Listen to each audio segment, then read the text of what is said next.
Today we're going to be making a quick and easy homemade hamburger helper. I always see that trend on TikTok where people say, oh, the meal that I make when I don't feel like cooking. Well, since I really like to cook, the meal that I cook when I don't feel like cooking does involve some cooking, and it happens to be this meal. It is really easy. Like, if you can make traditional hamburger helper, then you can make this, because I feel like it's just as easy, if not easier, to make this, and it doesn't take much effort at all, and it tastes like significantly better. So I feel like it's worth the couple extra points of effort if you're willing to do that. There are a couple things that I'm going to say are optional or that you can change out, just because this is a very versatile recipe. Like, it's not very strict, the flavor is what it is, and so you can't really do too much to mess it up, I feel like. So there are a couple of things, like for example, you can do ground turkey instead of doing ground beef. I would just recommend that you season a little bit more heavily, because ground turkey tends to be more bland. You don't have to put onion in there. I only put it in there because I keep it pre-chopped in the freezer. Life hack, I just keep it pre-chopped in there, and I get some, I chop it up in a little veggie chopper, and then I keep it in the freezer so that I can have it in my meals. But if you don't want to do that, then you don't have to. Just different things like that, where it's like, make it as easy for yourself as possible. Another thing that you can change out is, in this recipe, I used Goodles. You're going to want a mac and cheese shells, the one with the gooey cheese. I used Goodles because it's a healthier option. Like, it has more fiber, it has more protein, and it tastes just as good as the regular. But if you don't want to do that, because it is more expensive, if you just want to get like the Walmart brand of the shells, have used that many times, and it tastes very, very good with that as well. But you do want one that is the gooey cheese packet and not the powder. I like to cook my noodles separate. I know that kind of takes like the whimsy out of it, because a lot of people just want things to be a one-pot meal, but I just don't really like the way it tastes whenever noodles cook in the sauce for some reason. I don't know what it might be my problem. I don't know, but I don't really like it when you cook it in the sauce, so I cooked mine separate. But if you want to do that, that's fine. You might have to add a little bit more liquid to your sauce, but I mean, I feel like that's fine.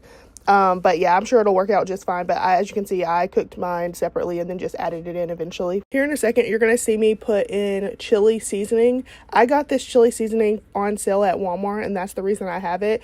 Normally, I'd use chili powder and like cumin, so you can do that if you don't have like the chili packet mix, or if you do, you can use that. But I just used that because that's what I had, because I was able to get it on sale. But it's not absolutely necessary. Just use what you have. Like, that's what I'm saying about this being like very versatile. You do want that chili powder flavor, so that is kind of necessary, but you don't have to like stress yourself out about it, because at the end of the day, like, if it's for your kids, they're gonna think, oh, this is like fancy mac and cheese. Like, they're not gonna care whether or not you put chili powder or chili seasoning or whatever. They're not gonna know the difference.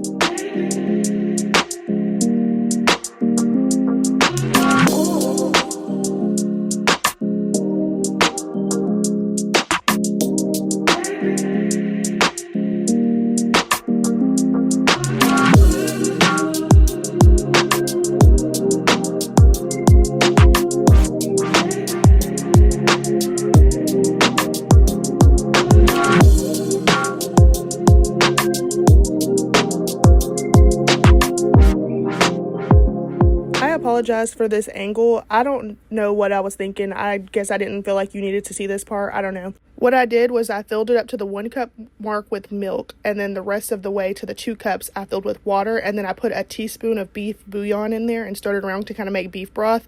If you have beef broth, you can do a cup of beef broth, a cup of milk, or if you don't have any beef broth or beef bouillon, you could just do just milk the whole way. Like, it was just for the extra added flavor, but at the end of the day, you could just add a little bit of salt at the end if you feel like it needs it, if you don't have the broth, because I feel like it'll still taste good and it'll just be extra creamy. I have also used heavy cream or half and half instead of milk in the past, and it just makes it a little bit more rich, a little bit more decadent, but it's not necessary.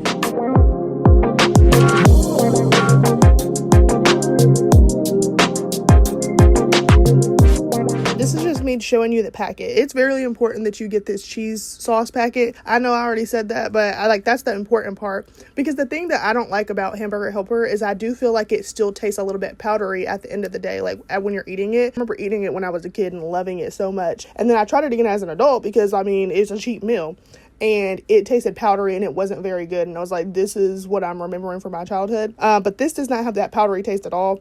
It tastes creamy, it tastes decadent, it tastes delicious, but it does not taste powdery, and that's why I prefer to do this over doing Hamburger Helper.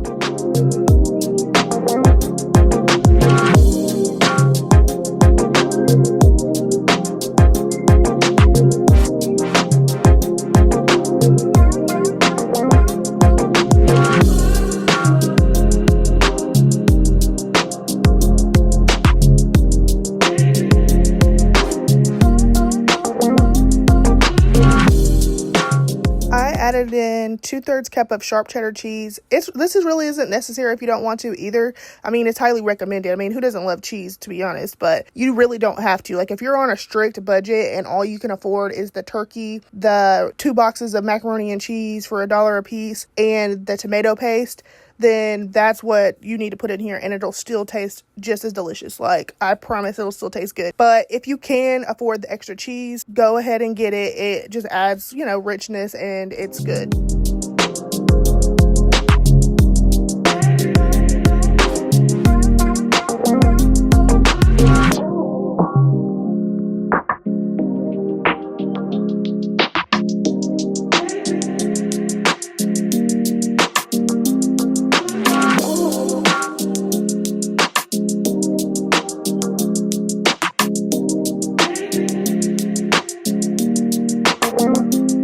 You guys for watching. I really hope you guys make this one and love it as much as I do. This is a favorite in my household, and I hope it is in yours as well.